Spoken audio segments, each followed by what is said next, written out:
रूप से, लेकिन सारे मुद्दे हाउस में नहीं आते हैं। ओबीसी आरक्षण हो या तमाम चीज़ें हों, कार्मिक के माध्यम से तैयारियों के विषय हैं, लेकिन ये तुरंत की संभावना कम है।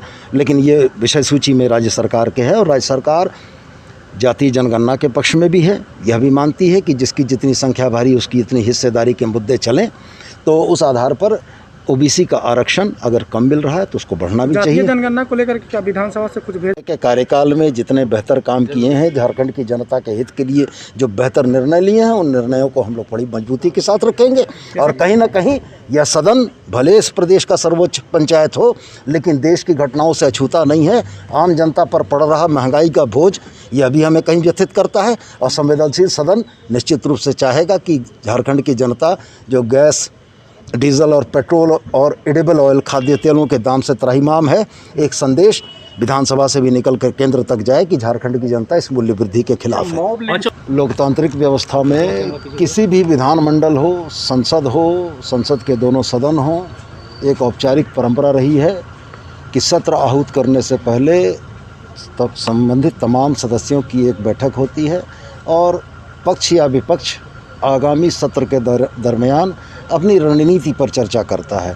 आज उसी कड़ी में झारखंड मुक्ति मोर्चा, कांग्रेस और आरजेडी के तमाम विधायकों की एक बैठक हुई और बैठक में आगामी सत्र में जनता से जुड़े हुए जिन मुद्दों को झारखंड के लिए बेहतरी का काम हेमंत बाबू ने किया है, इन मुद्दों को प्रमुखता से रखने का और जनता के जो सवाल झारखंड की सर्वोच्च पंचायत के पटल पर रखे जाने चाहिए और जिनके हल निकलने चाहिए, उनके बारे में जिक्र किया गया।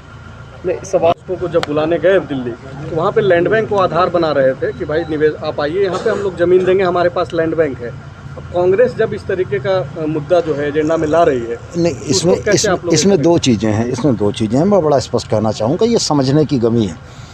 ये तथाकथित लैंड बैंक जो है, ये रघुवर सरकार के दरमियान बनाया गया था और इस लैंड बैंक में लास्ट जो कैडस्ट्रल सर्वे था झारखंड के हज़ारीबाग ज़िले में, तत्कालीन हज़ारीबाग ज़िले में 1911 में प्रकाशित हुआ था।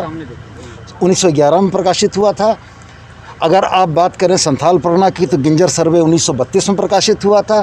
तो लास्ट कैडस्ट्रल सर्वे में जितनी भी गैर मजरूआ भूमि थी, उस भूमि को रघुवर दास जी के तथाकथित बड़े स्वामी भक्त पदाधिकारियों ने लैंड बैंक के तौर पर चिन्हित कर दिया था। आप अगर कुल बोलें तो पूरे झारखंड में 20,55,000 एकड़ ज़मीन लैंड बैंक के तौर पर चिन्हित है। वो लैंड बैंक नहीं है जिस लैंड बैंक में उद्योगों की स्थापना होनी है।